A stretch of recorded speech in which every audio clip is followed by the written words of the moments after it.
अस्सलाम वालेकुम। आज हमारे पास फ़र्स्ट ईयर की बुक जो है उसका फ़र्स्ट चैप्टर है नंबर सिस्टम। नंबर सिस्टम में जैसे हम 8 क्लास से ही पढ़ते आ रहे हैं कि नंबर सिस्टम क्या होता है। पहले नंबर्स या यानी कि जो काउंटिंग जो है उससे पहले कितनी मुश्किलें होती थी चीज़ों को काउंट करने के लिए कि पता लगाने के लिए चीज़ें कितनी हैं। जैसे स्टार्ट में जो थे वो लोग पत्थर या किसी चीज़ के ज़रिए काउंट करते थे। मतलब अगर फॉर एग्ज़ाम्पल उन्होंने अपनी किसी चीज़ है, कोई भी कुछ चीज़ें हैं, फॉर एग्ज़ाम्पल ये चीज़ें हैं, इन्हें काउंट करना होता तो उसके बदले में कितनी ये चीज़ें, उन्हें इस तरह तो नहीं पता था, काउंटिंग तो होती नहीं थी कि अब तो हम काउंट कर लेंगे, ये 3 चीज़ें हम बता देंगे। तब इस तरह काउंटिंग नहीं होती थी तो लोग कुछ चीज़ें थी उन्हें अपने पास रख लेते। एक चीज़ अपने पास रख ली, उसे रिमूव कर दूसरी तरफ, एक चीज़ अपने पास रख ली, दूसरी इसे तीसरी को रख के इस तरह काउंट करते। तो जब देखना होता था कि ये चीज़ें कितनी, एक चीज़ को एक तरफ कर लिया, जो पत्थर या कोई चीज़ जिसके मुताबिक उसे इक्वल करके रखा होता था वो एक चीज़ एक तरफ करते रहते थे और इस तरह करते थे। फिर उसके बाद उन्होंने कुछ सिम्बल्स देते थे, उनका सिम्बल्स आए, फिर सिम्बल्स के बाद काउंटिंग वगैरह 1 2 3 4 ये इस तरह आई। सबसे पहले तो जो नंबर्स हमारे पास आए थे वो थे जिसे हम नेचुरल नंबर्स कहते हैं, मतलब 1 से स्टार्ट होते हैं ऑनवर्ड।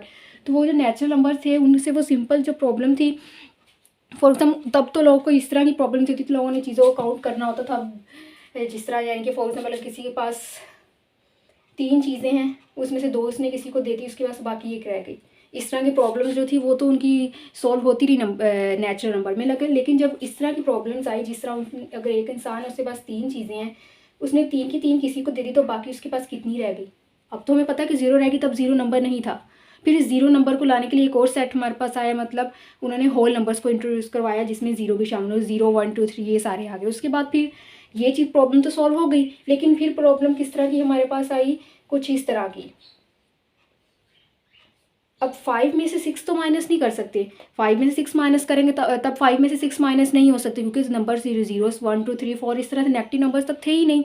तो फिर वो इस तरह की प्रॉब्लम्स को सॉल्व करने के लिए उन्होंने कुछ और नंबर्स को इंट्रोड्यूस करवाया। पहले पॉजिटिव थे और 0, फिर उन्होंने नेगेटिव नंबर्स को भी इंट्रोड्यूस करवाया कि ये हमारे पास -1 आ जाएगा। 5 में से 6 माइनस करेंगे तो हमारे पास -1 आता है। मतलब अगर किसी के पास 5 चीज़ें, उसने किसी को 6 चीज़ें देनी है तो वो किस तरह देगा। 5 चीज़ें उसने 5 तो दे दी, फिर उसके बाद -1, मतलब उसने अभी एक चीज़ और देनी है।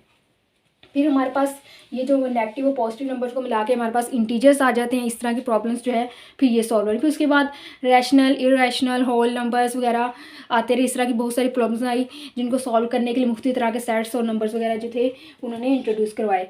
फर्स्ट में जो है वो रैशनल नंबर से स्टार्ट हो रहा है, तो मैं आप लोगों को रैशनल नंबर से ही बताती हूँ। रैशनल नंबर जो होते हैं हमारे पास ऐसे नंबर्स होते हैं जो P/Q की फॉर्म में लिखे जाए। मतलब यहाँ पे भी कोई हमारे पास नंबर होगा, यहाँ पे भी नंबर होगा, इंटीजर होगा, पॉजिटिव हो सकता है, नेगेटिव भी हो सकता है, कोई भी नंबर हो सकता है।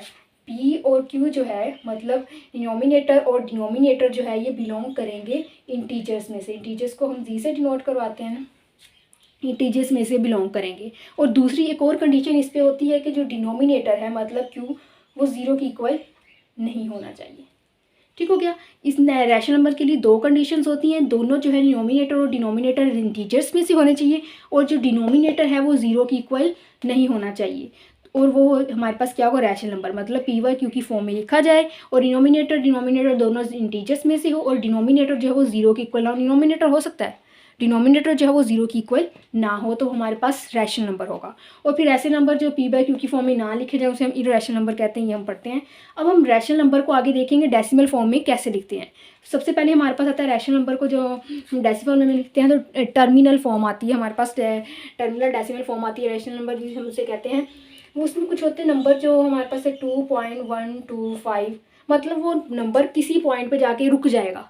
डेसिमल पॉइंट जो है उसके बाद नंबर जो है कहीं ना कहीं जाके रुक जाएगा, चलता नहीं जाएगा। कुछ नंबर्स होते हैं वो चलते जाते कहीं पे जाके भी स्टॉप नहीं होते। जिस तरह हमारे पास 1/3 है, इसे डिवाइड करेंगे ये होता जाएगा, कहीं पे जाके भी ये नहीं रुकेगा। 3 3 3 3 हमारे पास आंसर आता ही जाएगा, ये कहीं भी नहीं रुकेगा। ठीक हो गया। टर्मिनल में कैसे नंबर है तो किसी ना किसी पॉइंट पे जाके रुक जाते, चाहे 3 डिजिट्स के पास रुके, 7 डिजिट, 25 डिजिट, मतलब इतने डिजिट्स होंगे कि आप लोग उसे काउंट कर सकते हैं। ठीक हो गया, ये हमारे पास टर्मिनल आ जाएगा। फिर हमारे पास आता है रिकरिंग। रिकरिंग में क्या होता है, उसके लिए ये कंडीशन नहीं होती कि वो कहीं पे रुके, नहीं, वो रुक भी सकती वो मतलब हमारे पास जो है वो जिस तरह ये 3 है चलता जा रहा है, लेकिन उसके लिए कंडीशन होती है रिकरिंग के लिए कि वो एक सीक्वेंस के साथ के साथ जिस तरह ये 3 है 3 3 ही रिपीट हो रहा है, या फिर इस तरह हमारे पास आ जाए पॉइंट के बाद 1 2 5 आ गया, 1 2 5 1 2 5, यही जो है हमारे पास एक ब्लॉक की फॉर्म में जो है ब्लॉक सा बन जाए, उसकी फॉर्म में वो जो है वो रिपीट होते जाए, मतलब एक सीक्वेंस के साथ एक तरह से वो रिपीट हो, तो उसे हम कहेंगे रिकरिंग। टर्मिनल में क्या होगा, कहीं ना कहीं पे जाके उसने रुकना है, कहीं ना कहीं पे जाके वो रुकेगा, जहाँ हमारे पास पॉइंट के बाद नंबर्स डिवाइड कर, यानी कि अगर किसी नंबर को डिवाइड करते हैं पॉइंट के बाद कहीं ना कहीं पे जाके वो रुक जाएगा। और रिकरिंग में क्या होता है, वो कहीं पे भी नहीं रुकेगा, वो हमारे पास एक सीक्वेंस के साथ ही रिपीट होगा, मतलब 1 2 5 1 2 5 1 2 5 इस तरह रिपीट हो रहे हैं, जहाँ या फिर ऐसे भी उसका 0 पॉइंट या पॉइंट से पहले तो कुछ भी उसका पॉइंट के बाद मतलब लिख दिया हमने 6 8 5 2 1 6 8 5 2 1 6 8 5 2 1, इसी तरह ही एक तरह से ये रिपीट होते जाएंगे, तो ये किस में आ जाएगी, रिकरिंग। फिर उसके बाद ये दोनों टर्मिनल और रिकरिंग जो है, ये दोनों टाइप्स जो है वो रैशनल नंबर की है, यानी कि रैशनल नंबर को अगर आप डेसिमल फॉर्म में लिखें तो वो इस तरह से लिखे जा सकते हैं, जिसे टर्मिनल और रिकरिंग कहते हैं। लेकिन अगर कोई नंबर जो है वो टर्मिनल और रिकरिंग दोनों फॉर्म में ना लिखा जाए तो वो क्या बन जाता है हमारे पास, इररेशनल नंबर। वैसे हम कहते हैं इररेशनल नंबर वो होता है जो p/q की फॉर्म में ना लिखा जाए। अगर उसे डेसिमल फॉर्म में दिखे तो इररेशनल नंबर क्या होता है, उसे हम नॉन टर्मिनल भी कहते हैं और नॉन रिकरिंग। मतलब नॉन टर्मिनल तो क्या मतलब होगा, ये कहीं पे ये रुक रहा है तो मतलब वो कहीं पे रुकेगा नहीं, चलता जाएगा, सोन चलता जाएगा। अब दूसरा के नॉन रिकरिंग, तो रिकरिंग में क्या कंडीशन दी गई थी, को एक सीक्वेंस मतलब एक तरतीब के साथ वो रिपीट हो रहे हैं, जिस तरह 1 2 5 1 2 5 1 2 5 6 8 2 5 1 6 8 2 5 1 6 8 2 5 1 या 3 3 3 3, एक सीक्वेंस के साथ वो रिपीट हो रहे हैं, तो मतलब इसमें एक सीक्वेंस के साथ भी रिपीट नहीं होंगे। दोनों कंडीशन जो इसमें सेटिस्फाई हो रही है वो दोनों इसमें सेटिस्फाई नहीं होंगी। इधर देखें, मतलब आ गया हमारे पास पॉइंट 6 2 1 9 5 6 9 8 5 3 2 0 सोन, ये चलता है। जब इसमें कोई भी सीक्वेंस नहीं, किसी भी सीक्वेंस के साथ नहीं चल रहा। देखिए 6 2 1 9 5 6, दोबारा 6 आया तो इसका मतलब यहाँ पे 6 के बाद 2 आना आया है, तो यहाँ भी 2 आना चाहिए, नहीं है तो इसका मतलब ये हमारे पास रिकरिंग नहीं बना। अब ये देखिए कहीं पे भी रुक रहा, चलता जा रहा है, तो इसका मतलब ये टर्मिनल भी नहीं बना, ना ही टर्मिनल है ना ही रिकरिंग है, तो ये हमारे पास क्या आ जाएगा, इररेशनल नंबर आ जाएगा। ठीक हो गया, यहाँ रैशनल और इरेशनल हो गया। रैशनल नंबर की क्या टाइप है, टर्मिनल और रिकरिंग। टर्मिनल में क्या होगा, यानी कि पॉइंट के डेसिमल पॉइंट के बाद जो डिजिट्स है वो कहीं ना कहीं पे जाके रुक जाएंगे, इनफाइनाइट तक नहीं चलेंगे, मतलब आप लोग इसे काउंट कर सकेंगे कि डेसिमल पॉइंट के बाद कितने डिजिट्स हैं। रिकरिंग में क्या होगा कि पॉइंट के बाद जो डिजिट्स हैं वो रिपीट जो हो रहे हैं वो किसी सीक्वेंस के साथ रिपीट होंगे, मतलब हमें पता होगा जिस तरह 1 2 5 1 2 5 1 2 5 3 3 3 3 6 8 5 2 1 6 8 5 2 1 6 8 5 सेम नंबर जो है वही रिपीट होगी उसी सीक्वेंस के साथ, आगे पीछे भी नहीं हो सकते। ये भी ये कर सकते कि या 6 8 5 2 1 है या 6 यहाँ पे अगर हम लिख ले 1 2 5 8 6, मतलब उलट से भी रिपीट नहीं होगी, जिस सीक्वेंस से यहाँ लिखी उसी सीक्वेंस से ही वो नंबर रिपीट होंगे, तो वो रिकरिंग बन जाएगी। जब ये दोनों कंडीशन सेटिस्फाई ना, इनका उलट आ जाए, मतलब नॉन टर्मिनल और नॉन रिकरिंग, तो हम उसे कहेंगे कि वो इररेशनल नंबर है, जिनके डेसिमल फॉर्म में इररेशनल नंबर को हमने ऐसे लिख दी। इररेशनल नंबर का मैं आप लोगों को थोड़ा सा और बताती हूँ। हमारे पास जो होता है पाई, वो भी इररेशनल नंबर होता है, लेकिन हम अक्सर करते हैं कि क्लासेस में 8 तक जो है वो इसी तरह यूज़ करते हैं कि पाई की जगह 22/7 लिखते आए हैं। लेकिन अब 22/7 जो वो तो p/q की फॉर्म में लिखा है, वो तो रैशनल नंबर बन गया। ये जो है 22/7 पाई की एग्जैक्ट वैल्यू नहीं है, पाई की एग्जैक्ट वैल्यू जो है वो आप कंप्यूटर पे भी करेंगे तो वो काफ़ी लंबी आएगी, यानी कि एग्जैक्ट जो वैल्यू है जिस तरह ये हमारे पास नॉन टर्मिनल और नॉन रिकरिंग जो रिपीट होते ही जा रहा है, कहाँ तक जा रहा है हमें नहीं पता और कोई सीक्वेंस के साथ नहीं जा रहा, तो पाई की एग्जैक्ट वैल्यू जो होती है वो इस तरह से होती है। इसी तरह हमारे पास ई जो है इसेंट्रिसिटी, ये भी हमारे पास जो है वो इररेशनल नंबर में आता है, ये भी और ये भी। फिर उसके बाद इररेशनल नंबर कुछ इस तरह के भी होते हैं, मतलब ऐसे नंबर जो देखने से हमें नहीं पता चल रहा कि इररेशनल नंबर है, लेकिन यानी कि वो पॉइंट के फॉर्म में लिखे जाएंगे कि नहीं। जिस तरह हमारे पास ये 2 है,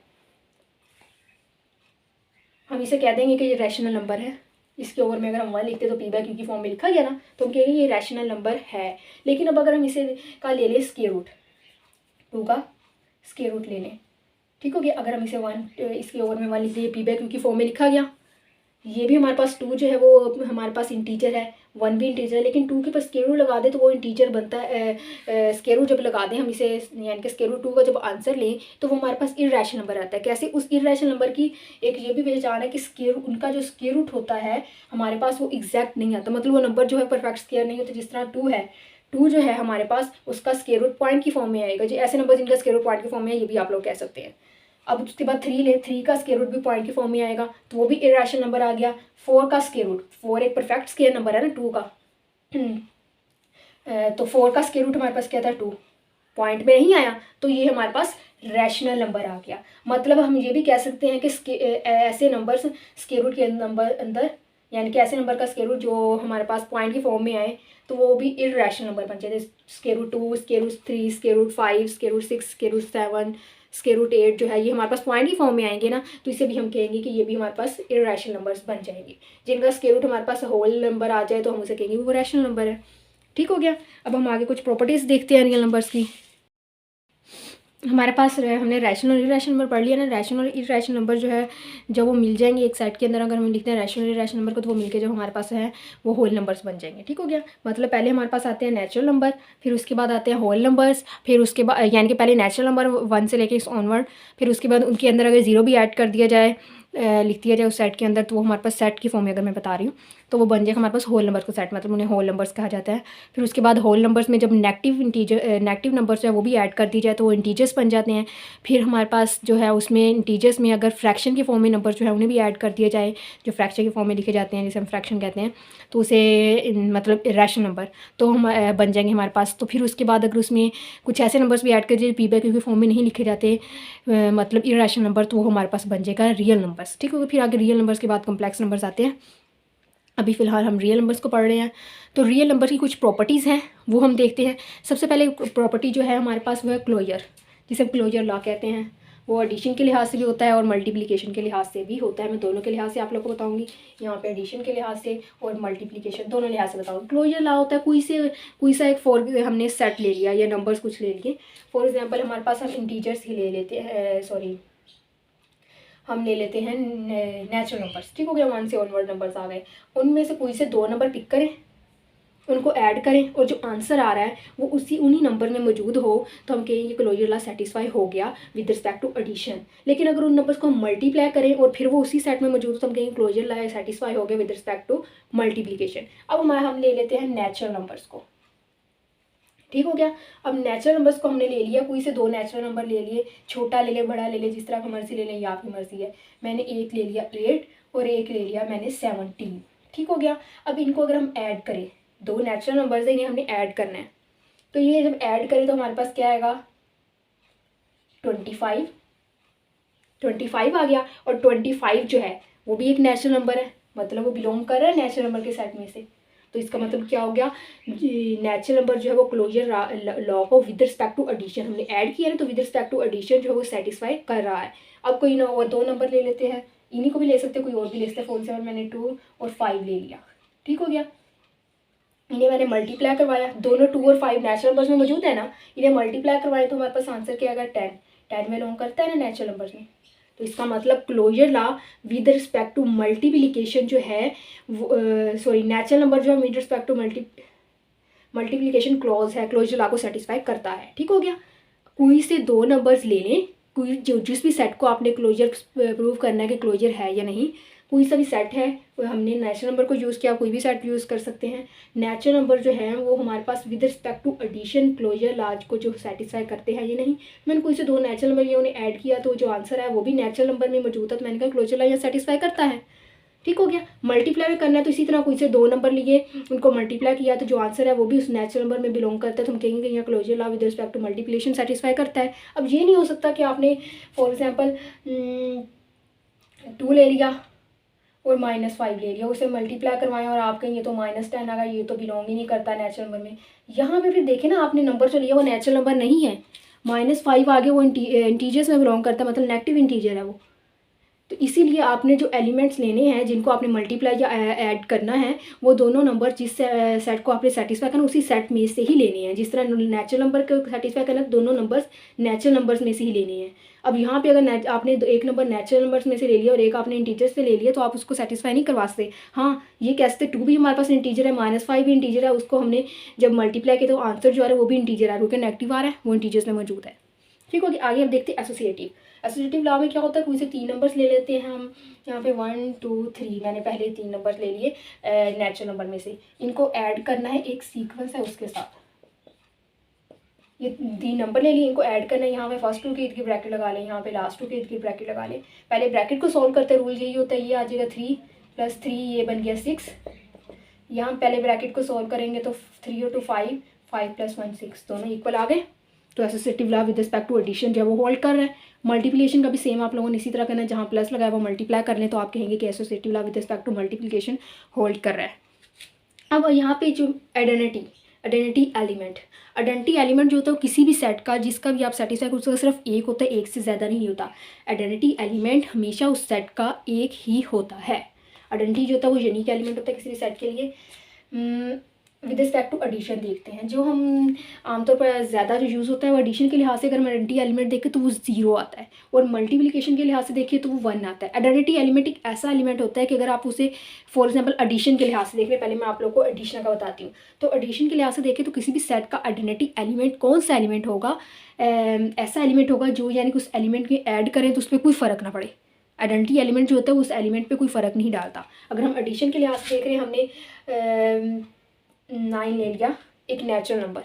अब इसमें हम ऐसा कौन सा एलिमेंट ऐड करें कि आंसर हमें 9 ही मिले, ठीक है। अगर एडिशन के लिहाज से देख रहे हैं तो हमने जिस एलिमेंट का देख कोई भी एलिमेंट हम लें उसमें वो नंबर ऐड करें जिससे आंसर वही रहे, तो हम उस एलिमेंट जो नंबर ऐड करने से है उसको हम क्या कहेंगे, उसका एडिटिव आइडेंटिटी है। अब जाहिर सी बात है 0 के अलावा तो कोई ऐसा नंबर हो ही नहीं सकता ना जिसे हम किसी में ऐड करें तो हमें आंसर वही मिले। 0 के अलावा कोई भी नंबर आप लेके देख लें और उसे आप किसी भी नंबर में ऐड कर लें तो वो आंसर हमें वो नहीं देगा। एक 0 ही ऐसा नंबर है जिसे आप किसी भी तरह के नंबर में ऐड कर लें वो आंसर हमें वही देगा, ठीक हो गया।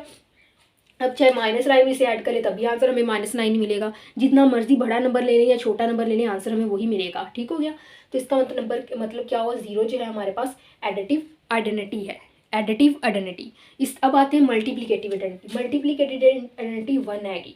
कैसे? मल्टीप्लिकेटिव आइडेंटिटी के लिए आपने मल्टीप्लाई के लिहाज से चेक करना है, यही -9 ही मैं ले रही हूँ, -9। इसे अब किससे मल्टीप्लाई करवाएं कि आंसर -9 ही आए। अब 0 से मल्टीप्लाई, 0 तो हर एक चीज़ को 0 कर देता है मल्टीप्लाई होके, तो 0 तो इसका फिर मल्टीप्लिकेटिव आइडेंटिटी नहीं हो सकती ना। तो ऐसा कौन सा नंबर है जो किसी भी चीज़ नंबर के साथ मल्टीप्लाई कराए तो वो नंबर वही रह जाता है, तो जाहिर सी बात है 1 है। 1 को किसी भी नंबर से मल्टीप्लाई कराए तो उस नंबर पे कोई फ़र्क नहीं पड़ता, वो नंबर वही रह जाता है। तो इसका मतलब क्या हुआ कि 1 हमारे पास क्या है, मल्टीप्लिकेटिव आइडेंटिटी।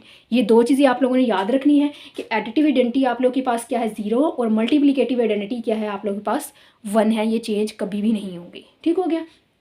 ये यही रहेंगे। और आइडेंटिटी एलिमेंट किसी भी सेट के लिए यूनिक होता है। विद रिस्पेक्ट टू अगर आप एडिशन कर रहे हैं तो हमेशा 0 ही रहेगा, और मल्टीप्लिकेशन कर रहे हैं तो वो 1 ही रहेगा। अब ये नहीं कि आपने कहना है कि आइडेंटिटी एलिमेंट देख रहे हैं हम मल्टीप्लाई के लिहाज से करते हैं तो 1 आ रहा है, एडिशन के लिहाज से करें 0, ये तो 2 आ गए। नहीं, आप लोगों ने हर ऑपरेशन के लिए अलहदा से देखना है कि आप प्लस से कर रहे हैं या माइनस से कर रहे हैं, मल्टीप्लाई से कर रहे हैं, ठीक हो गया। अब इनवर्स, जिस तरह ये आइडेंटिटी एलिमेंट पूरे सेट के लिए एक होता है ना, तो इनवर्स जो एलिमेंट होता है वो हर एलिमेंट के लिए एक होता है। हाँ, कोई भी एलिमेंट ले लें उसका जो इन्वर्स एलिमेंट होगा वो एक ही होगा, एक से ज़्यादा नहीं होगा। जिस तरह एडिटिव के लिहाज से देखें तो हमारे पास 2 है, तो 2 में इन्वर्स में होता है कि हमें आंसर में आइडेंटिटी एलिमेंट मिलना चाहिए, ठीक हो गया। अब 2 जो है उसे उसमें क्या हम ऐड करें कि हमें आंसर जो है वो 0 मिले, मतलब ऐड कर रहे हैं तो एडिटिव आइडेंटिटी आंसर मिले। अगर हम मल्टीप्लाई कर रहे हैं तो आंसर में हमें क्या मिले, मल्टीप्लिकेटिव आइडेंटिटी मिलनी चाहिए। अब वो एलिमेंट हमने ढूंढना है। अब 2 में क्या ऐड करेंगे, ऐड करें तो उसमें साइन चेंज होता है। 2 में क्या करेंगे, -2 अगर हम ऐड करें तो हमें आंसर 0 मिलेगा ना। और मल्टीप्लाई में क्या होता है, ये उलट हो जाते हैं। 2 में को किससे मल्टीप्लाई करें, 1 और 2 से मल्टीप्लाई करें तो आंसर 1 मिलता है ना। इसके अलावा 2 को किसी भी एलिमेंट से मल्टीप्लाई करें आंसर 1 नहीं मिलेगा। 2 में जो मर्जी एलिमेंट ऐड कर ले आपको जो आंसर है वो 0 नहीं मिलेगा। एडिटिव इन्वर्स में आंसर एडिटिव आइडेंटिटी आना चाहिए, ऐसा वो एलिमेंट होना चाहिए। और मल्टीप्लिकेटिव इन्वर्स में आंसर मल्टीप्लिकेटिव आइडेंटिटी ही आना चाहिए, ठीक हो गया। यहाँ पे आप लोग की आइडेंटिटी और इन्वर्स एलिमेंट जो है वो आप लोगों ने याद रखना है किस तरह से आप करते हैं चेक। फिर आगे आती है हमारे पास कम्यूटेटिव प्रॉपर्टी। कम्यूटेटिव मतलब कम्यूट कर देना, नाम से पता चल रहा है। मतलब हम मल्टीप्लस प्लस के लिहाज से देखें तो 2 + 3 करें या 3 + 2 करें, आंसर आपके पास 5 ही आएगा। या मल्टीप्लाई के लिहाज से अगर देखें तो 2 3 6 या 3 2 6, 2 को 3 से या 3 को 2 से मल्टीप्लाई करें आंसर आपको सेम ही मिलेगा। तो उसे हम कहेंगे कि ये कम्यूटेटिव लॉ को भी होल्ड करवाता है, ठीक हो गया। इस आपके सेकंड चैप्टर में उसमें अगर यहाँ तक इन्वर्स तक जो है कोई भी सेट जो है इन्वर्स तक की प्रॉपर्टीज़ को सेटिस्फाई कर देते तो हम कह देते वो सेट ग्रुप है। फिर वो जब ये भी प्रॉपर्टी कम्यूटेटिव वाली भी जो है वो इसको भी प्रूव कर देते तो वो हम कह देते हैं कि वो अबेलियन ग्रुप है। वो सेकंड चैप्टर में हम जब पढ़ेंगे तो इसको डिटेल से पढ़ लेंगे। अभी फ़िलहाल आप लोग यही देखिए क्लोजर, एसोसिएटिव, आइडेंटिटी, इनवर्स और कम्यूटेटिव जो है वो किस तरह से चेक करते हैं कि वो है या नहीं। ठीक हो गया। बाकी जो है इंशाल्लाह नेक्स्ट क्लास में करेंगे। तब तक के लिए अल्लाह हाफ़िज़।